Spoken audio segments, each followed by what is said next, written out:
Hello, my quilty friends. Welcome back to my country farmhouse sewing room. I'm Marnay, and today I want to share with you a wonderful project that I finished up that I'm hoping maybe will inspire you, and a special tool that maybe help you in making something like this or any half square triangle. So I'm going to get started. I have this wonderful baby quilt behind me. I'm very proud of this. I just did this and it is my first baby quilt, and Jim has been on me for quite some time to maybe like do a baby bundle or make a baby quilt, but I've made kids quilts and stuff but never really actually made a baby quilt. So I told you all in a past video about this book, and it's called Charming Baby Quilts. And this is by Melissa Corey. This is a wonderful little book, and I've taken a lot of ideas out of this and made large quilts. But on the cover, it does show the star quilt, and I've wanted to make this for a long time, but I just get so crazy in my head about all these different projects that I want to make that I finally got to it, and I want to tell you a little bit about it. So this star quilt measures, I think, let me look at it here. I'm not prepared, but I want to tell you the size of it. Okay, so the size is 52.5 by 52.5. So good size for a baby quilt to bundle a baby up in, use it for a crib quilt, or, you know, to lay it out on the floor for the baby to lay on. But this is just a wonderful size. So my quilt is pretty much made with some scraps that I had. I just picked off my shelves and put this together. So the blue in my background is a leftover back from another quilt that I had done, and it is got these blue paisleys in it, and I didn't even know if I had enough, but I did, and I just kind of put it all together. This quilt is made of half square triangles, mostly.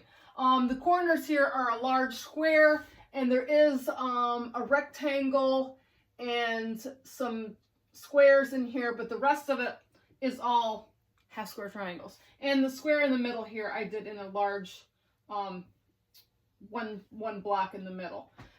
So it was a little I wouldn't say it was too challenging, but I wanted to do my center different than my background. And then on the book, as you can see here, the picture, it's very scrappy and they have a dark gray background. Well, I like doing things my own way. And the thing of it is, I had this little piece of a fabric here with the cow that jumped over the moon, the dish that ran away with a spoon, and the cat and the fiddle. Kind of like a nursery rhyme, but there wasn't a whole lot of it, so I just wanted to kind of incorporate it in here, and I tried to pull out colors from that. And also, I put some flannels in this. Who says you can't mix flannels and cotton together? It makes wonderful texture, and it just gives a little bit of softness to this quilt. So I incorporated a lot of different things. I had some scrap flannels, this blue and green and yellow in here, and there is yellow and browns in, you know, different colors in the cat and fiddle thing. And then this centerpiece, this is like green with little light blue stars, and you probably can't see it in the camera, but there's little moons. These little circles in the star are moons. And I actually found this piece of fabric at a it was kind of like an antique mall or whatever, where they had like little booths, and somebody in there was a sewer, and she had a lot of fabrics for sale for like a couple of bucks. And me being a green fan, I just picked it up, and how perfect it was to fit into this quilt because of the cow that jumped over the moon and the stars. It just kind of fell together. So I just love it. So I do have some scrap yellow flannel in this, and then I have some yellow cottons with white dots. This is a white flannel, and it has little light blue dots in yellow. And I actually made a mistake on one of those, this one, because when I was trimming it up and squaring it up on my cutting table, I put my rotary cutter in the wrong slot, and I didn't have a whole lot of that piece of flannel left. So I had to replace it with an all white one, but no big deal. So it really fits in perfect. I had this gray cotton that had the little moon and stars in it that went in, and I even added some extra pieces of the center star on the tips of the points here. So really simple. I would rate this a really easy quilt to put together. The thing that I challenged myself with was balancing everything out to even it out through the star, but you can do this. If I can do it, you can do it. And what else was I gonna say? Yeah, so some flannels, some cottons, and I mix them up. Oh yeah, and the pinwheels. This is kind of like an I Spy. So I when I did the inside of this around the star here, I kind of took some of my pieces and I made these little pinwheels. So this one and this one match, and this one and this one match. So it just really kind of balances out my quilt, but you can see it really turned out great. So, and before I get too far into this, I want to show you a bonus project that I made with this because I think this is really sweet. So if y'all have followed me on my channel and seen some of my projects, and you see my bear, I made a matching bear to go with this quilt, and even in his feet, I took some of the leftover flannels and matched it in his feet. And I did a different fabric here on the headpiece because I didn't quite have enough of this blue fleece. This was another scrap that I pulled off my shelf. Usually a half a yard will make a bear, but I had a piece of this soft, and it's almost like a minky, and it has like these textured stars in the forehead, which I can kind of put this up so you can see it. And I just thought this would be a really sweet and soft thing to make like a baby bundle. And I did a little something else special with this bear that I didn't do in the video, but a friend that of mine that I go to stitch with, she got into making these bears. I gave her my pattern, and she suggested about putting a tail on the back end to those bears have tails. And I thought, what a great idea. I loved it. I was like, I'm going to incorporate one in my next bear. So when I made this bear, and don't mind me, I don't have him sewed up yet because I'm not a great hand sewer and I've been kind of dragging my feet on it. But I did love the little tail on him, you know, it just so stinking cute. And also I did stitch inside of his ears to give his ears a little more texture and shape, you know, so I don't know. Every bear is different with a different personality, as I like to say, so they're not all the same. But the little tail on him was a great idea, so I've got to get him sewed up. So, this book, if you want to buy this baby book, I'm sure you can find it on Amazon or maybe any online store, but it's by Melissa Corey, and it is called Charming Baby Quilts if you would like to do this quilt. So, a little tool time with this quilt. I want to show you how I did these half square triangles quickly, because I put this quilt together, I'm gonna say, with cutting and everything and trimming it and sewing it together, probably 6 hours. But I broke it up in 2 days because life is very busy here in the farmhouse and it's hard to sit and sew, you know, the way I would like to do because I live in this room. But anyway, I went to the Lancaster Quilt Show earlier this spring, and I had told you about this ruler I got. It's by the Bucklebee, and they do have a website if you want to look this up. It's called bucklebee.com. But this ruler has been a very friendly thing for me for making half square triangles quickly. And I want to demonstrate this tool for you. So if you're interested in one of these, I'm not affiliated with Bucklebee at all. This was a tool that I found at the quilt show with one of the vendors there. And it is a very handy tool for me because when you have to draw lines on the back of squares, it makes it fast and easy. So I'm going to move the camera down and I'm going to kind of show you how I do this here. So hopefully you can see.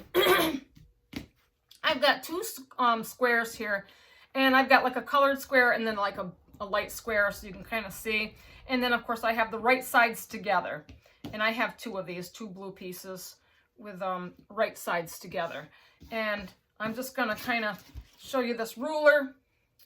I'm going to use, there's two openings on this. There's one that's a 1/2 inch, and then there's one with a 1/4 inch. That's kind of hard to see in the camera, but I'm going to use this one with a wider slot in it. And on the end of that rectangle, that hole, there's a line on each end. So that line, what I'm going to do is line that line up on the very tip corner of my half square triangle. And hopefully you can see this. If I can get it a little bit closer, bear with me. Okay, and then the line on the other end, I'm going to line it up on this corner. So on each corner, that line should hit the corner. And I know if you're a two-hander, you can hold this, but I need an extra hand. So I'm just going to put a little weight on here to hold my ruler in place. And then I'm going to take my pencil and I'm going to draw a line on either side of this hole because it is already measured for me. And normally I have a marking pen, but somebody stole it, so I'm using a pencil, so I'm hoping you can see this. And I'm just going to draw a line. And if I had a marker, it would be a lot faster. But I want to make sure my line is dark enough so you can see this. And I did this on all of my squares that I had to make a half square triangle. So, as you see in this little hole here, I draw it on either side of that line. So now, you can see on my half square triangle, I have 2 lines. So what I'm going to do when I take this to the sewing machine is I'm going to sew on each one of those lines. And in the space in the middle, you just cut it in half. And then you, of course, you open it up and you press it and trim it up to, I think these were 4.5. I'm not sure. Buy the book. The book will tell you exactly what to make and how to put it together. And if you have a design wall, that really helps a lot too. Let me move this up just a little bit. Because when I put this together, I used my design wall, which was great. I'm so thankful for that. Fons and Porter, it's like a felt, I don't know. But we've got it hanging on my wall over there. And I tell you, when you want to make something for a quilt, that just works really great. I mean, because I always did it on the floor or my bed, you know, and being able to, you know, kind of lay out your design to put it together. And you really put this together in quarters or like quadrants, you know, so you have this block, this block, this block, and this block. And then of course you have your center. And no, I put it together in rows. So I did it in like 4 squares. And then the inside was different. So I put this row and then this row and this row together.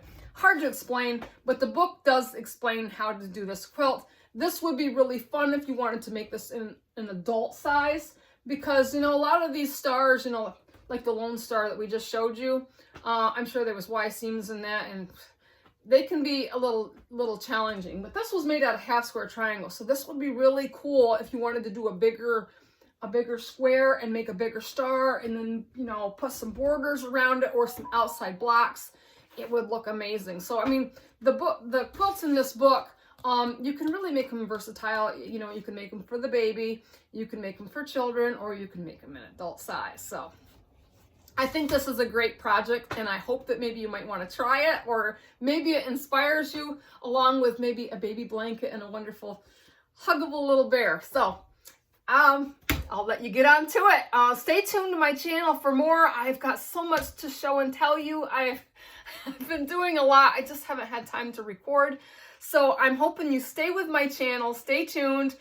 Please hit that subscribe button, because I do have my giveaway quilted, and I just got to bind it yet, but I'm excited to show it to you and hopefully get a date set for the giveaway as well. A lot of exciting things here. It's 2023 and we are in the beginnings of summer.